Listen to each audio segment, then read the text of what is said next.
So I'm Julia. I'm going to introduce myself a little bit more in a couple of minutes. But before we start, I know live streams can be a little bit dull and a little bit boring because I'm just going to be talking at you with virtually no interaction, um, which can be scary, but that's fine. Um, I want to start off by sharing why this topic is important, self-care and wellness, and especially why this topic is important to me. So, about 2 years ago, I was leading a peace conference. I had an amazing team. I was very excited. We were going to try to make a big change and inspire people. However, there were a couple of difficulties, and I could just feel my life slowly falling apart. I was preparing for my final exams. I was applying to university. Um, so I had activities, and I was trying to lead a conference, and then there were some personal things going on, and I distinctly just remember crying every night, and I was terrible, and no one knew about this because I was like, well, like this is on me. I need to fight with this myself. So I distinctly remember one night I was sitting in my room, I was having a breakdown, I was crying, and I realized I would not be able to go to the conference with my team as a leader, because if I went, I thought I'm going to absolutely break down and I'm not going to make it up again. That was probably the hardest meeting I've ever had to lead, to say, hey, I don't think I can make it. I'm too sick. I'm mentally sick. And in that moment, I realized something really important, because I had prioritized the conference and my team above myself because they were more important than me. Changing the world is more important than me. And that is true. But if I break down, it's going to affect my leadership. It's going to affect my team. It's going to affect the conference I care so much about. So if I break down, the things I do will break down. So if you want to learn how the story ended, go check out my blog. But right now, I want to start my presentation with that frame of mindset involved. Like if you've ever had a similar situation where you gotten sick or mentally ill before a big event and you just got exhausted, you didn't have energy to do the things you wanted to, what can we do so that doesn't happen? And that's what today is really all about. I've also gotten a couple of other questions around leadership. If we have time for that, we're going to talk about that in the end. I don't really know how long this is going to take because I've been sick, so I have not been able to do it full time without losing my voice. But this is a webinar about self-care, so I'm not going to stress through this. So I'm just going to take my time. If you need to take a break, take a coffee, pause it, and come back to it, please do. What I want with this is really to just help you and make your life a little bit better. If there's just one or two things that you take away from this and you're like, you know what, this is going to change my life, I have fulfilled my mission. I'm going to be happy about that. So with that story in mind, let me make myself smaller again and return to my presentation. Before we start, I'm just going to quickly check whether anyone has messaged any technical difficulties. Does not seem like it. Great. So let's start. Oh yeah, by introducing me. Oh look, there's another me. I'm going to shift my video for a second. That is another me without glasses. I am Julia. I am a psychology and global management major. I am the founder of Generation Impact, which is a resource platform for young people. So I share opportunities around fully funded conference, how to fundraise, how to lead a team, where to look for budgets and grants, how to apply for grants, so everything that a leader should know. And I'm trying to put in as many resources in there as possible. I think one of the people who signed up for the webinar actually asked how you can find opportunities. Check out my website, Generation Impact, and on Facebook and on Instagram, there are all those links. So I consider myself a student, of course, a writer, a facilitator, a filmmaker, but I'm not going to talk much about me. You can message me. Please get in touch via Facebook or Instagram. Right now, I want to dive right into why self-care. So I think my story has given you a little bit of an insight why self-care is important.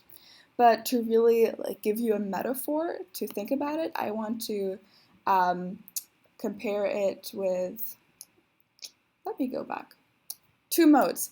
that essentially everything you do either uses energy or gains energy. So think of it as an hourglass where constantly, whenever you switch modes, energy is flowing into the other one. So now, if we're too long in one mode, if we're constantly using energy, we're going to run out of sand. So sometimes we need to be sustainable and switch those two modes to make sure that there's always enough sand in each of those parts of this hourglass. I don't know if that helps. For me, that is a great metaphor to think of it. And so yeah, this is my, let me, I realize that I'm in, no, this was not supposed to happen. Let me make myself a little bit smaller here. So yeah, self-care I've defined as any action that gives you energy to put into other things. Self-care is not, this is important, important myths about self-care. Nothing is happening. Self-care is not selfish, especially because self-care has the word self in it. People think that it is really selfish and egoistical to take time for yourself. It is not. I hope I've established that. If you take care of yourself, you are able to take care of others. Self-care is not selfish. Self-care is, this is very slow. This is not doing what I want. It's also not expensive. People always think that self-care needs you to like go to fancy things, take like holidays. It's very time consuming. It really is not. Self-care is something that can take up a very small part of your life. Just be more mindful of the things that you do, and it does not have to cost you any money at all. Self-care is also not a treatment. I'm saying that because a lot of people start thinking about self-care when they are already at a breakdown. So don't be me. Employ self-care before you break down, and not after you've broken down. So self-care is definitely a prevention and not a treatment. Let me try to continue my slides. Self-care is also not like a nice to have. Sometimes self-care is thought of like a luxury. In German we have a saying like the cream on top of the ice cream. Like it's nice to have, it makes everything better, but you don't really need it. Like there are more important things to do. I used to kind of have that attitude, like I'm going to take care of myself when I've taken care of all the other things that I can do, but that's really not a good way to think about self-care. I've now shifted to seeing self-care more of something that underlies everything, the foundation of everything I do, and if that foundation is not there, I'm not going to be able to do all the things that I want to do. Self-care is also not an alternative to resilience. So people always think that you as a leader in particular have to be strong and independent, you cannot show any weakness, and if you do need to take time for yourself, you're weak. That's not true. I often talk to people who are like, oh Julia, like you're doing leadership, blah, blah, blah, blah, you're so strong. I am not. I've broken down so many times, and the only reason I don't break down is because I have now started to take care of myself. So don't think of it as something that only people who are weak need to do. Everyone needs to take care of themselves. I promise you.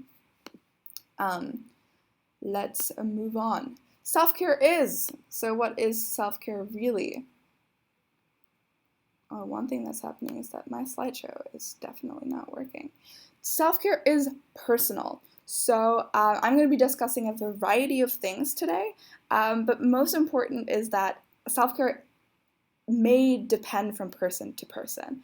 A great example for that is socializing and meeting new people. There are some people who are really energized by meeting new people. It excites them, and after they go to parties, they're like, oh my god, I am happy, I'm energetic, I can go change the world now.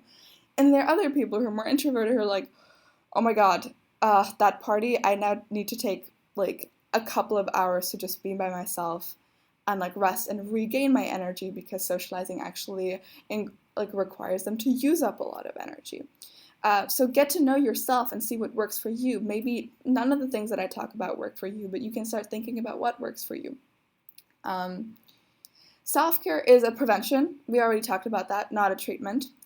Self-care is also a societal problem. Like I always give the metaphor that if I now saw the president of my company or the president of my school doing yoga and meditation outside in the park, would I think, oh, it's so good that they're taking care of themselves. Or would I be thinking, isn't there something more important you have to do?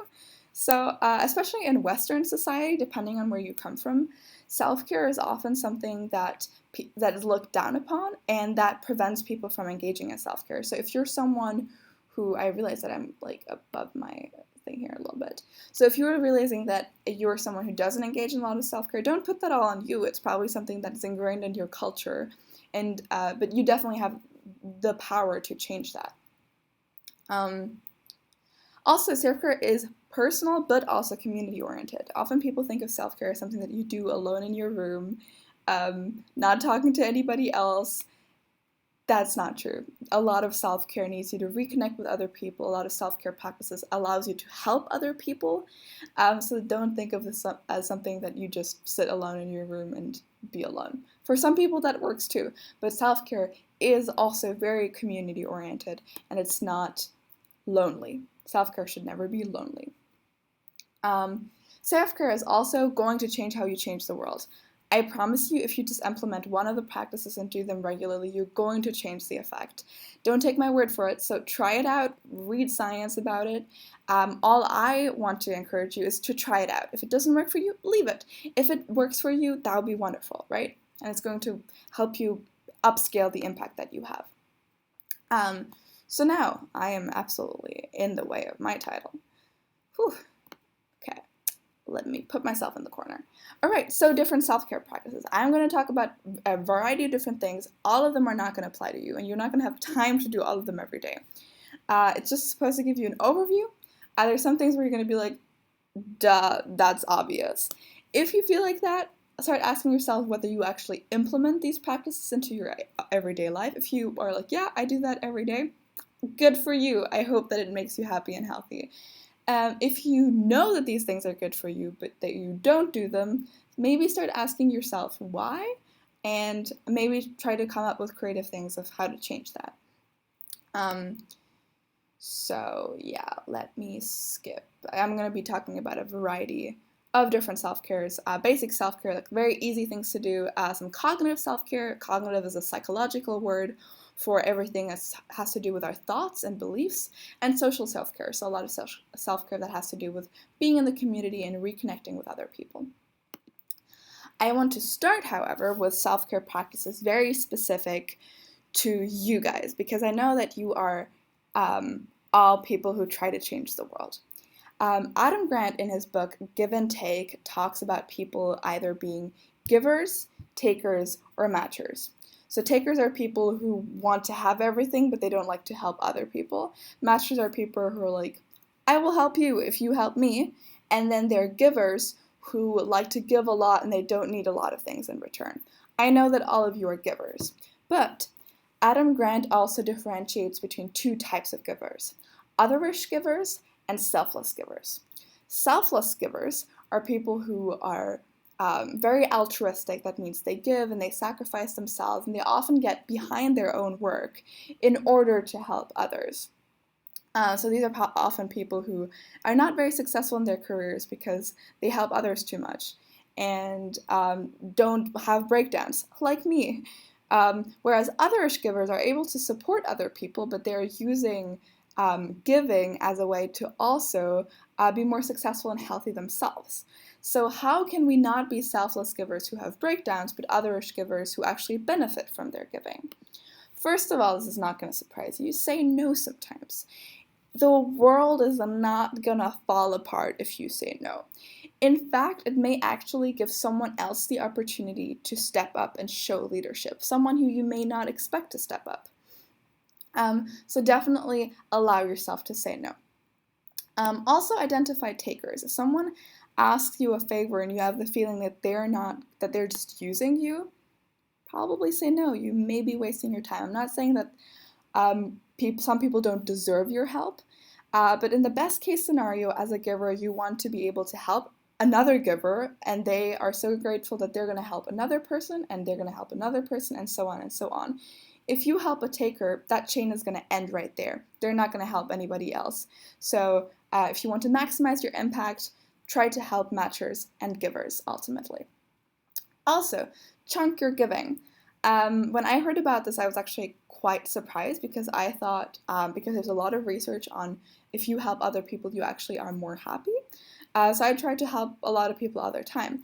However, research shows that you're much happier and can gain much more of the benefits of helping others if you chunk your giving. That means you choose one time a day or each week, depending on like your job and your schedule, where you're like, in this time, I am going to be helping others. And if it's not those times, I need to do my own work.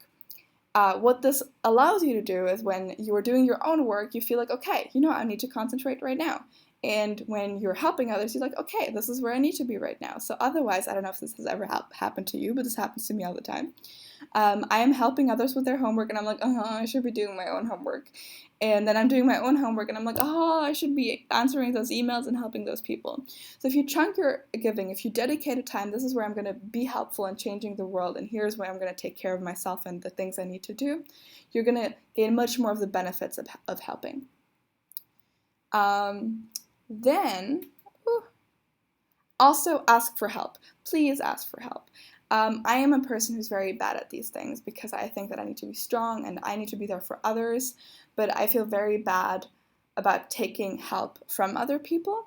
And that is a very typical characteristic of a selfless giver, actually. So the unhealthy giver. So allow yourself to help others because it actually helps you make friendships with other people, and it shows them that you trust them. So especially if you have a team, if you're the leader of a team, being like, hey, you know what, I can't do this right now. I think that you would be a great person for the job. They're not going to be like, oh, you don't need to do work. They're going to be like, oh, thank you for thinking of me. I'm glad that you trust me with this responsibility. So try to see the benefits of asking for help in your team. Now, my favorite topic, because this is something I actually do. Please sleep.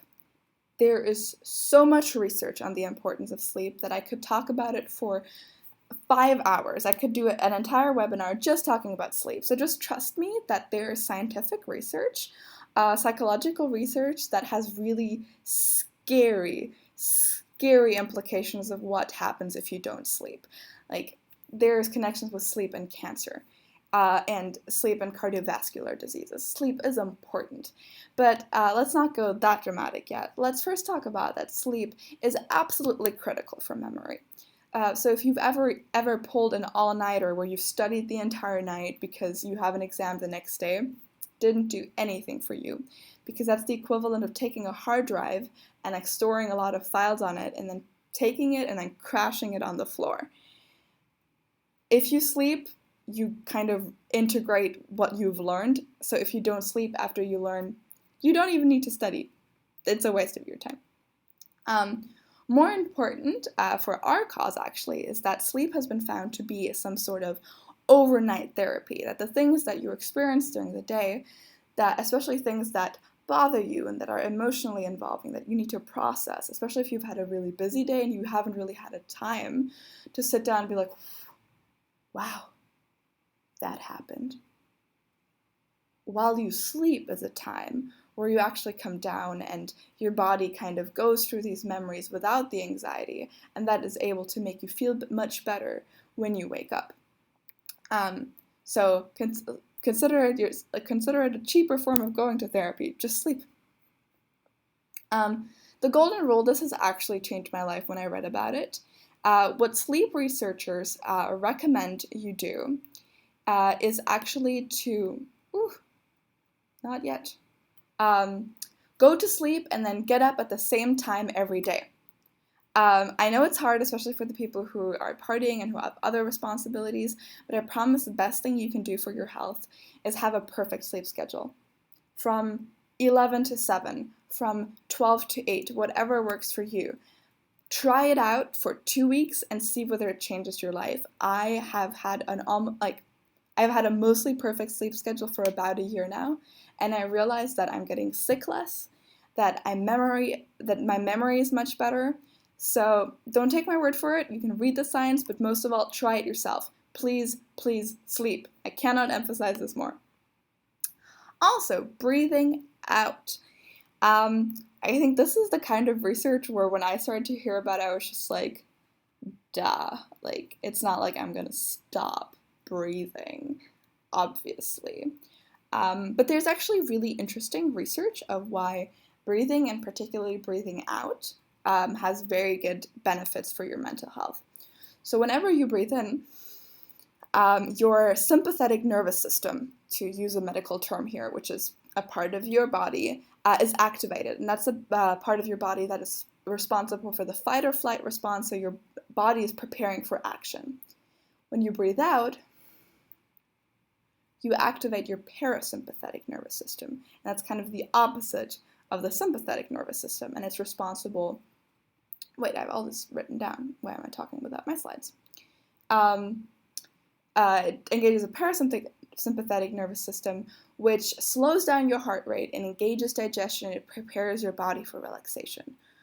So if you can do anything, if you're just standing waiting for the bus, don't be on your phone. Just take a moment to breathe in and then breathe out for at least twice the time.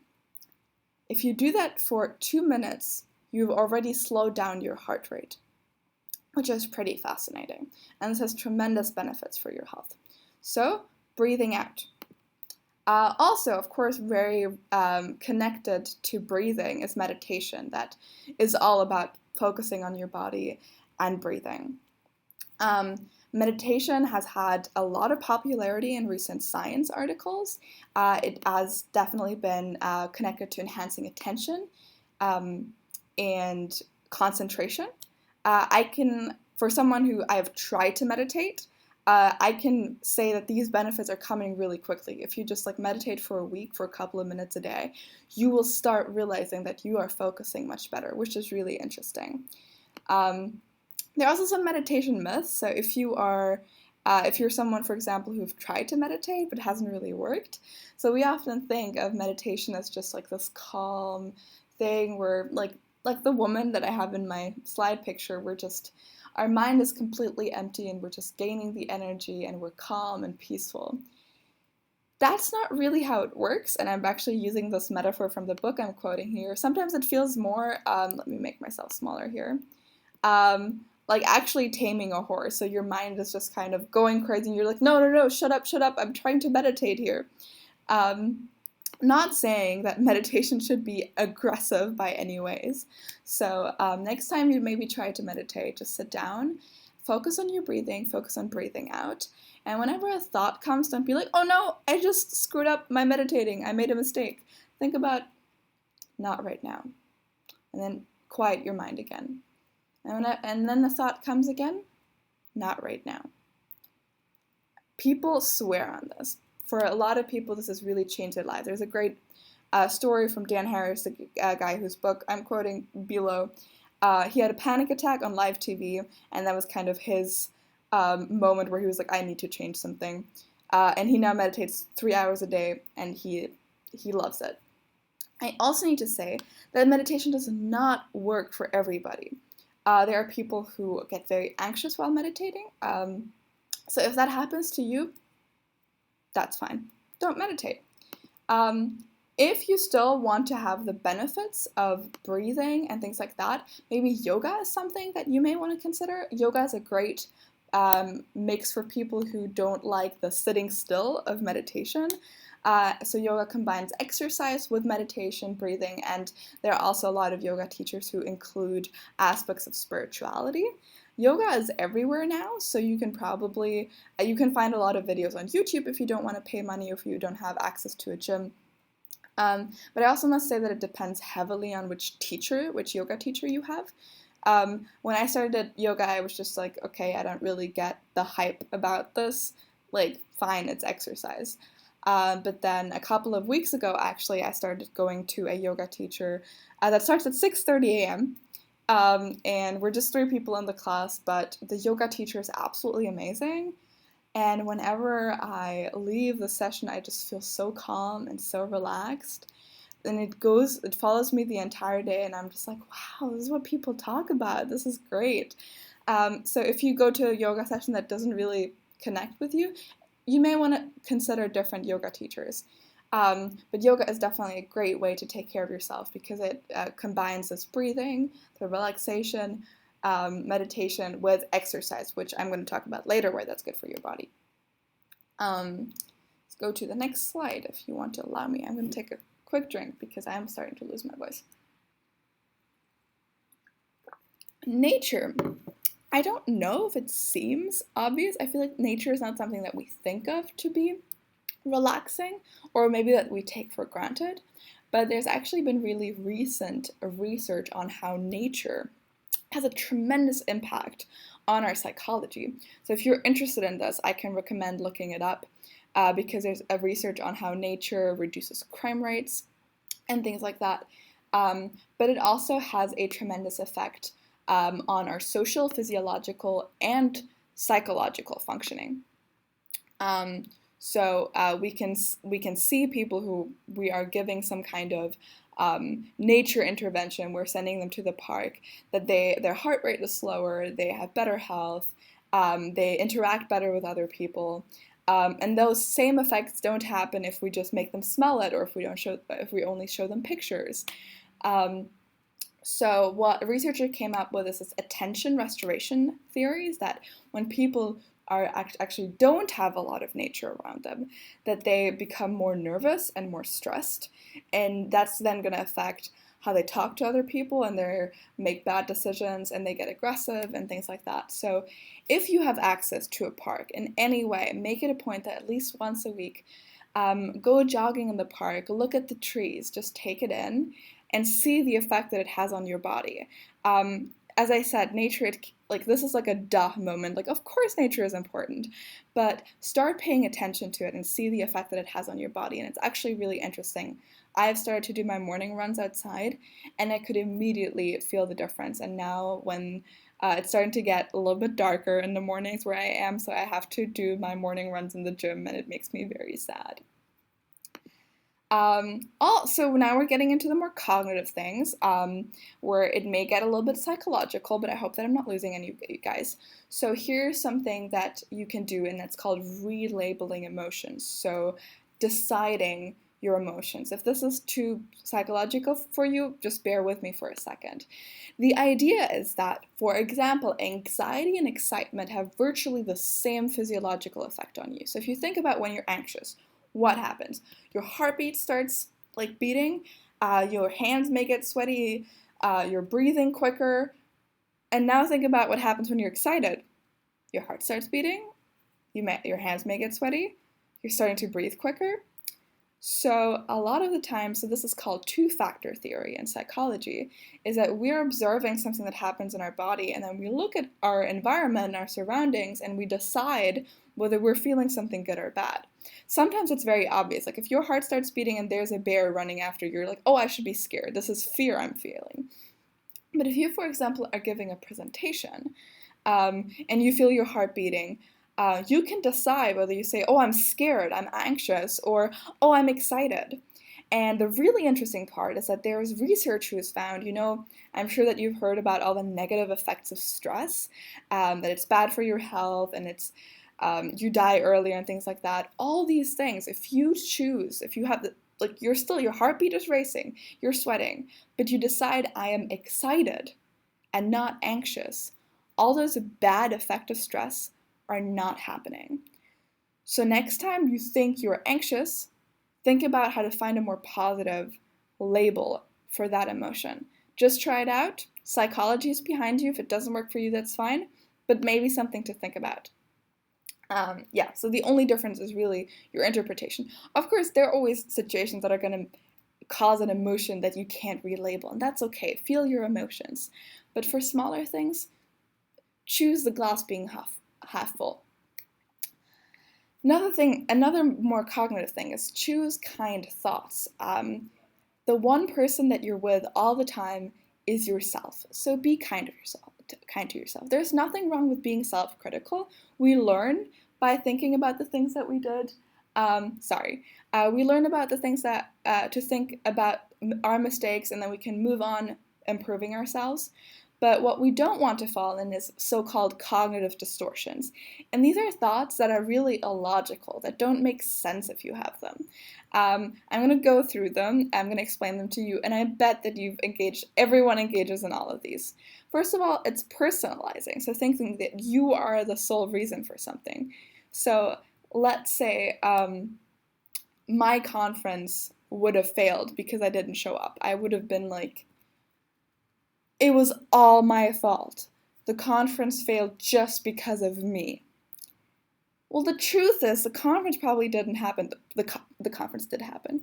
But if the conference hadn't happened, it would have probably been because of a variety of factors, of finances, of other people not showing up, of stress, of not being in the right place. So whenever you think you are the sole reason, the only reason for something, you are probably not the only reason.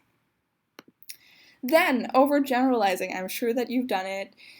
You get a bad grade in the beginning of the school year, and you're just like, I am going to fail this class. And then your friends are like, this is just one test. And you're like, I'm going to fail this class. That's overgeneralizing. Don't do it. It's not logical. The next one, if my slide wants to help me here, please work. See, here, personalizing. I could say it's my fault that the slide is not working. Okay, here, dichotomous thinking. Dichotomous thinking is saying, oh, I'm giving, like this webinar, I could be thinking, you know what, I'm going to get famous, this video is going to have 1 million views, and I'm going to change 1,000 people's lives, or it's going to be absolutely terrible, no one's going to watch it, people are going to hate it, I'm going to get a lot of ugly comments, and I need to change my name so that people can't find me on YouTube. Well, the most realistic option is that some people are going to watch this, some people are going to find it helpful, I'm going to be reaching some people, but I'm not going to become famous for this. So if you find yourself engaging in this all or nothing thinking, think about the best case scenario, the worst case scenario, and the most realistic scenario. Laughter. Another thing that probably doesn't surprise you, but if you want to learn why laughter is important, I'm going to explain it to you now. So laughter strengthens social bonds. There's a lot of really interesting research on how if you're laughing in a group, you usually look at the person that you like the most, and laughter facilitates the social bonds and strengthens friendships. Laughter also releases endorphins, which increases our pain tolerance. So if you've ever been in the hospital or taken some kind of medication that reduces your pain, those are medications that are actually, that work like endorphins, just that endorphins are produced by your body just by laughing. So this is a perfect example for something that we all know, but so if you just take a moment and think about it for a second, how many times did you laugh yesterday? There's some people who are great at this and who laugh all the time and who just like, I have this one friend, she's amazing and she's just so happy. And she's an inspiration to my life. So think about the times where you've really laughed uncontrollably and not this like kind of fake smile. And think about how you can laugh more. There's really interesting research. I wanted to share this with you guys, that comedy can be a form of therapy. So I have John Green's quote here. You have a choice in this world on how to tell sad stories. And comedy as a therapy actually has people who suffer from severe mental health disorders like schizophrenia or alcoholism or things that really impact their lives, or who are disabled, that they go on stage and they share these stories with an audience. So first of all, this improves their self-confidence and their belief in themselves, because they're standing on stage and people are laughing with them and they are making other people laugh, and that's incredibly empowering. But it also allows them to shift how they look at situations. So the next time someone makes fun of them for their mental illness or something bad happens to them, they're not going to be like, oh, another terrible day. But they're going to be like, this is great material for the next time I am performing, for the next time I am on stage. So I'm not saying that you have to become a stand-up comedian to talk about all your failures, but I'm just encouraging you to all the things that are happening to you, especially challenges and hard things and sad things. You have a choice and an agency in how to tell that story, whether you tell it, oh, I was a failure, nothing happened with that? Or are you going to say, you know what, this is what I learned from it, and it's good that that happened, or at least it's funny that it happened? Because, so I was in Philadelphia this summer, and everywhere there were posters. It was a commercial, and it said, bad dates are just good stories over beer. So whenever you have a bad meeting, maybe it's just a good story to share with your friends and your children in like 20 years from now. I know this doesn't surprise you either. A healthy lifestyle really makes a big difference, but to really stress how important a healthy lifestyle is, I want to share this fact with you that one of my psychology professors was actually talking about. If you know Prozac, it's actually a medication against depression, so people who have severe mental health disorders take it, but it actually has this almost the same effect on you as exercising. It's just much easier to get people to take a pill than exercise every day. When I heard this, that was really a moment where I was like, oh my God, that's crazy. Like, we're giving people pills and medication that have side effects, whereas we can just like prevent that and take care of themselves. If you are on medication and you are taking Prozac for serious medical issues, I'm not saying that there's just an easy alternative. This topic is focused on wellness and self-care and not on how to treat severe mental health disorders. What I'm saying with this is that 20 minutes of exercise has the same effect on you with no side effects as a drug that is supposed to make people feel better. Also your diet, there's been really recent research, especially in the past couple of weeks, on how your diet actually affects your mental health, which makes sense. Like the diet enters your body and it circulates in your bloodstream, it gets into your brain. It makes sense that affects your mood. So try to make healthier choices. Eat a lot of whole grain and vegetables, fruit, and protein. Don't do all these protein diets. Like, people always want to lose weight, so they only eat protein. That's not healthy. Eat whole grains. Think about the pyramid. What is at the bottom? Whole grains. Try to reduce artificial sugar. Sugar is more addictive than cocaine. So that's something to play around with. I'm not saying to, like, a lot of things have sugar, so don't. And eliminating all sugar is really hard, and it's actually difficult. I tried to reduce all of my sugar this summer, and it actually you have withdrawal symptoms, so I would have these terrible nightmares, and I was like crying uncontrollably. It was like a hormonal roller coaster, but it made me really aware of like the addiction that we have with sugar. So this is something to just think about. Try it out. Maybe not while you're like in school, because it's really hard to get off sugar. But that's something I recommend to try out. And this is really, really important. If you exercise and like do a diet, focus on feeling good and not looking good. Do this because you want to feel better and healthier, and not to satisfy how other people look at you. That's really important. I could give another presentation on like things like that. Also, if you are motivated to make these changes, which most people are, I have this one tip for you. Implement a healthier diet slowly, but have a weekly cheat day. So one day where you can eat whatever you want and you don't have to be conscious about it. So you can have all the chocolate and all the ice cream, and then on other days, and afterwards you go back to your diet. It actually doesn't have a big effect on you in the long run. Like, if you're trying to get healthier and things like that, that one day is not going to affect anything, but it actually makes you more likely to continue with the diet or like with being healthy for a longer amount of time, because you have these weekly cheat days. What's my next slide? Come up. Helping others. Again, you are a population where I don't need to explain why helping others is important, and also why helping others makes you feel good. Helping others gives us purpose, and we see other people smile. There's amazing research by Adam Grant on how helping others makes us feel better, and we are more successful in our lives.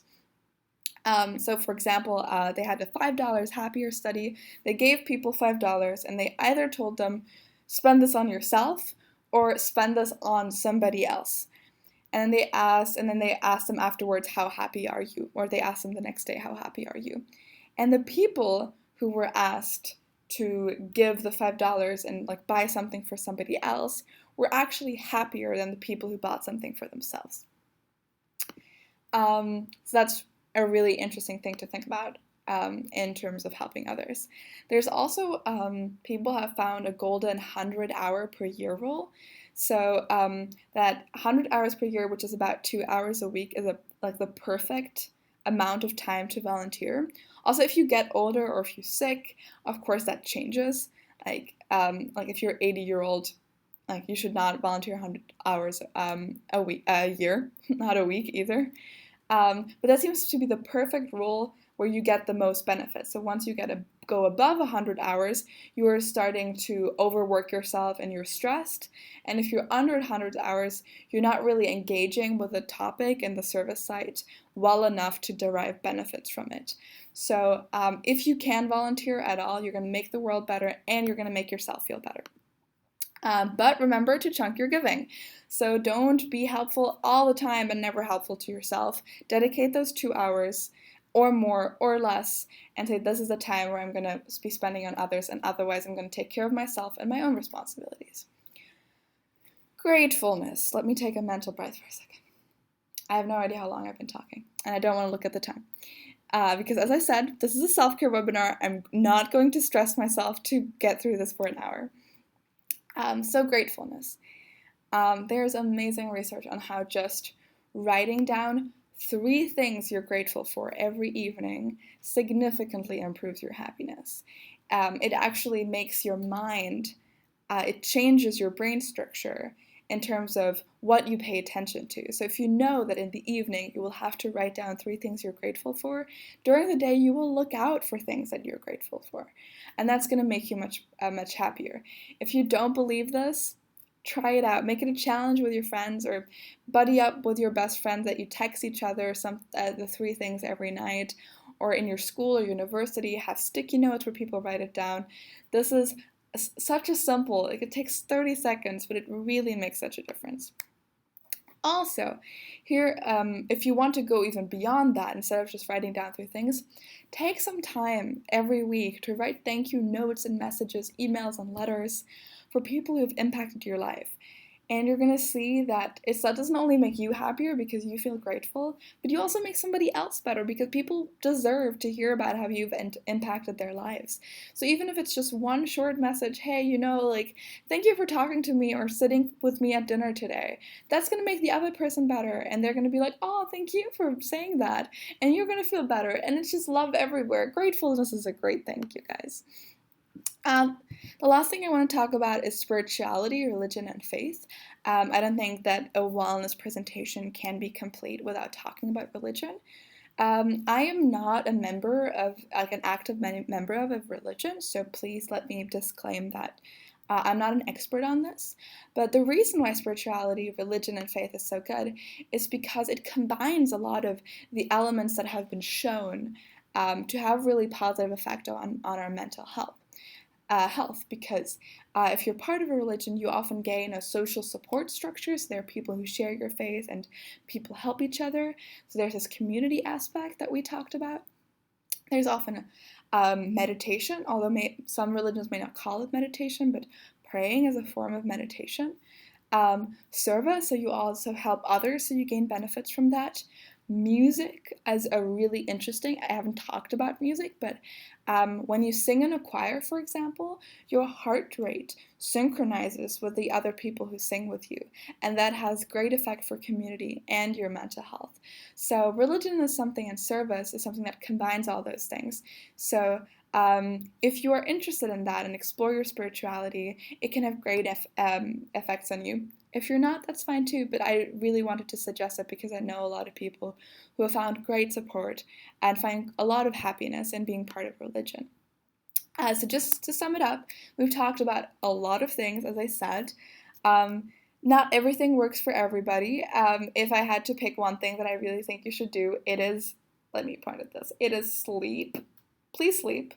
But all these things really don't take a long time. Like, I know that you're not going to have time to do all of them, but if one of them actually spoke to you, try to implement them, see the effect it has on you, share it with your friends, challenge yourself to like a 6-week mental health challenge, and see what happens. All of you are also leaders, so I may suggest that you try to do this as a team. So whenever you end a meeting, share 3 things that you're grateful for. Um, Train for a marathon together. Have yoga in your offices. Have your team meetings in the park sometimes. Go out to help each other and write little thank you sticky notes. So these are not things that you have to do by yourself, but again, I want to emphasize that mental health is a societal thing that we can change not only for ourselves, but for our friends, that will benefit our others and ourselves. Now, I'm still not looking at the clock because I don't want to stress myself. I have a couple of things that I want to share with you that are more unconventional self-care practices that you might want to try out. For me, for example, I love filming and taking photos because the researchers talk about this moment of bliss. So you have something that you're engaged in and you just completely lose the sense of time and you're just engaged in it and you are having fun and maybe your cheeks are getting red a little bit. That happens to me. And it's not that you are absolutely happy, but it's just something that you could do for hours and you just get soaked up in it. Try to find that as mindfulness. If you have something like that, engage in it at least for like 3 hours each week. Not that I do that enough. But yeah, I do photography, for example. There are other people who let me wait until my slides are happening here. My slides. I'm starting to lose my voice. Oh yeah, so other people, for you, that may be video games. I talked about the benefits of singing. Journaling, writing down, reflecting is a great way to calm down and actually writing helps a lot of people focus their mind. I want to share something that I've read about. It's called chocolate mindfulness. It doesn't have to be chocolate, it can be any food that you really enjoy. But you know how when we have something that we really like we can just eat all of it, and sometimes we eat it to reduce our stress. But the next time you have something that you haven't had for a long time and you really love, eat it really slowly. If it's chocolate, just feel the chocolate melt on your tongue and close your eyes and really sense the sensations. I had a really great tea yesterday and I was just sitting in the sunlight and I was tasting how good it felt on my mouth.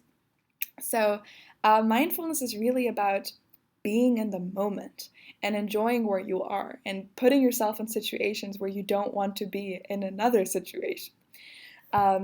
So the next time you're eating something you love, be more conscious about what you're eating. Don't just eat it down. So another thing, showering, bathing. If you love to feel just the relaxation of taking a shower and feeling clean, do that. Allow yourself to breathe while you're in the shower. You can combine and sing in the shower. So if you breathe and sing and shower, that's a great triple mindfulness thing. Apart from my slide not working again. I have some funny things in here. It's not coming up. Oh yeah. So okay, I'm gonna sound like a nerd, but I have studying on here. I just really love learning, especially about psychology.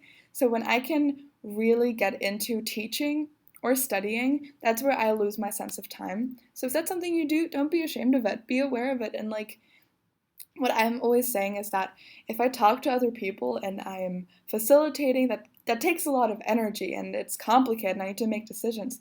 But if I study, all I have to do is sit there, read something, and memorize it. That's so straightforward. I love when life is not complicated. I mean, of course, you have to understand what you're learning, but in general, it's very straightforward. I like it.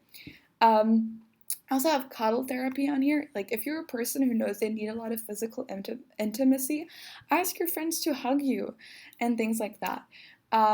Physical intimacy is really important. Think about how often children just come up to you and they're like, oh, can I have a hug? Do that if you need that. I also have laughter yoga on here. I don't know when the slide is going to continue. I don't know if that's oh yeah, laughter yoga. It's actually a thing, so if you are interested in those, Google it and find something. Oh my god, I'm slowly losing my voice. Um, it's very ironic that I'm giving a presentation about self-care while being sick. Anyway, I promise I took care of myself. Um, so laughter yoga is quite fun. I've actually never done it, but I've read about it, and if you do it and it's interesting, please tell me about it. I'd be really excited. And then, of course, socializing, be with your friends, take your time to explore other things. Oh my god, I don't know how long I can do this. Next slide. Please, come up. Oh yeah, this is my favorite. So you may ask yourself when to self-care and also how often you should practice self-care. So you should do self-care for at least 30 minutes every day. This joke doesn't work if my slides are not working. So you should do self-care for at least 30 minutes every day. Unless you don't have time. My slide is not working. I'm so sorry. My joke is not working. So you should do self-care for at least 30 minutes every day. Unless you don't have time, then do 60 minutes. Take some time to understand the joke, because if you don't have time and if you're stressed, you should do actually more self-care. So this is more of a joke, and I don't know if 30 minutes is the golden rule. But about 20 minutes a day is usually something that most people can do. However, if you say you're super duper busy and 5 minutes a day is all you have, take 5 minutes. That's already great. Or if you're in a meeting, be like, okay, let's take a 5 minute break, go into the bathroom and sit down and breathe. Listen to music, sing. Like while you have a brownie, do the mindfulness meditation while you're having the brownie. Take 5 minutes to watch a funny YouTube video. So these are all things that don't take long, or a lot of these things don't take long, but if you can do it at least every week, you're not going to need to suddenly do 2 hours of self-care, and you're also going to find that you have more times for other things. So people always ask me, because I have a very busy schedule, oh, how do you still manage to sleep 8 hours a day? Because if there's one thing I do of all these things is sleep out 8 hours every day. And I'm like, oh, because I sleep every night, and then in the morning when I go to class, I'm awake so I can pay attention to class. So I don't need to do and catch up with it in the evening. So you'll see that if you just implement a little bit of self-care, you're going to have less time where you're going to be absolutely exhausted and recovering. Another thing that I want to touch on really shortly, you've seen the slide a little bit because it's flipped over, is the thing that connects self-care and making a difference is time management. So self-care is important, making a difference is important, but the thing that you need in order to make both of it work is time management. So one thing that you can do, I can give a completely different presentation just about time management techniques, but use a calendar, schedule, chunk your giving, chunk the times that you're going to dedicate on what. Also, we make a joke about this in our generation because we're like, oh, haha, I'm procrastinating, but don't procrastinate. Do the things when you need to do them, because it just causes you unnecessary stress. Find a weekly routine. So if you are in a habit of waking up every morning and then doing 2 hours of work before your classes start or your workday starts, that is a great thing, because once you set that habit, it's going to be easier for you to keep doing it than just being like, oh, I will need to find a time each week to do this thing. So if you set a time, it's going to be much easier for you to keep doing it. Also, be mindful of technology. Whenever you have your phone on loud, it always distracts you. So whatever you're doing and you keep looking at your phone, you lose your attention. It's going to be harder for you to complete tasks. So just be mindful of technology as well. Whew, how long can my voice do? Okay, so a big thanks to my psychology professors and teachers, because they've taught me all these things and more. Global Changemakers for giving me this great opportunity. Emmy Chahal, who is a mental health practitioner in Canada. If I'm going to share this link in the slides, and look her up, and she has an amazing website, and she does massages and she leads yoga sessions. So if you're in Canada, look her up and go check her out. She's amazing. My presentation template came from Slides Carnival, and my photographs come from Unsplash, Pixabay, and Wikipedia Commons. The Wikipedia Commons picture was the horse taming one. So also, I've really rushed through like a wide variety um, of. I'm confused. I thought there was a different slide coming here. So I really rushed through a really great variety of different things. If one of them sparked your interest, I can highly recommend checking them out. So go back to each of the slides, and there's a little link, or there's like a source that says all the things that. Oh, my slides are not working. So the source is given on each slide where you can learn more. Also, get in touch with me if you want to learn more, if you want to talk. I'm going to chunk my giving, and we're going to find a time to talk. So you can message me on Facebook, on LinkedIn, on Instagram at Generate Impact, or on my website, generimpact.com, or you can email me, generimpact.com. So I'm excited to hear from all of you, and if you have feedback about this session or anything, I would love to hear from you. Oh yeah, here's my slide. So I'm going to end on this for you to take a screenshot. Give and Take is my favorite book at the moment about especially people who give a lot and leaders, how they can make sure that they are being helpful but also don't destroy themselves in the process. Heal is an interesting documentary on Netflix. I actually didn't talk about anything in that, but I just like it. Why We Sleep by Matthew Walkers. It is incredible. I promise. I'm not going to say too much, but the science behind sleep, if you finish that book, I promise you're not going to, you're going to have a perfect sleep schedule as well.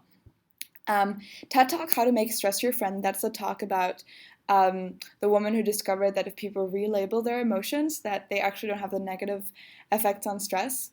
If you're interested in meditation, but you don't, there's a lot of great texts like the Bhagavad Gita that talks about the origins of yoga. But if you're a little bit skeptic, or you've tried yoga and it didn't really work out for you, I can recommend the book Meditation for Fidgety Skeptics. It's written by the guy who had a panic attack on TV and then is now practicing meditation every day. It's very inspiring. It's also very, very funny. I Am Mars. It's a documentary about a girl who went through an eating disorder, but worked through it by becoming a yoga teacher. It's really inspiring. And then I have a couple of podcasts. All these podcasts are great, but the ones that I've actually talked about are ABC All in the Mind, You've Gotta Laugh. That's a podcast about comedy therapy.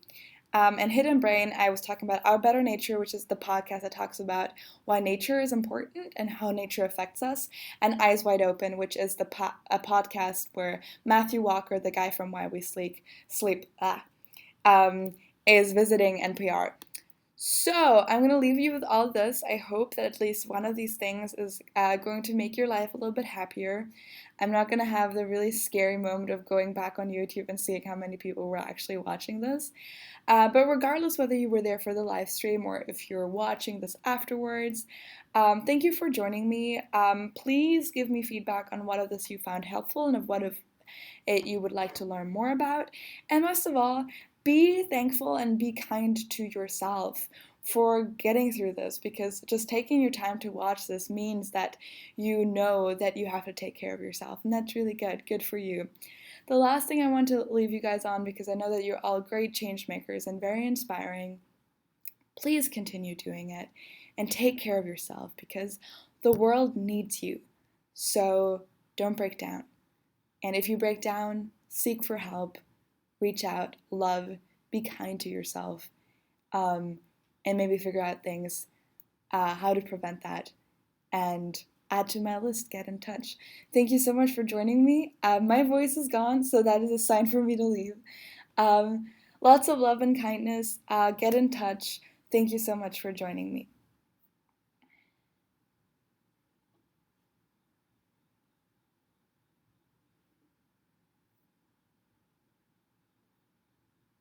Oh yeah, I just realized that you can still see me. I'm just figuring out where to end my live stream.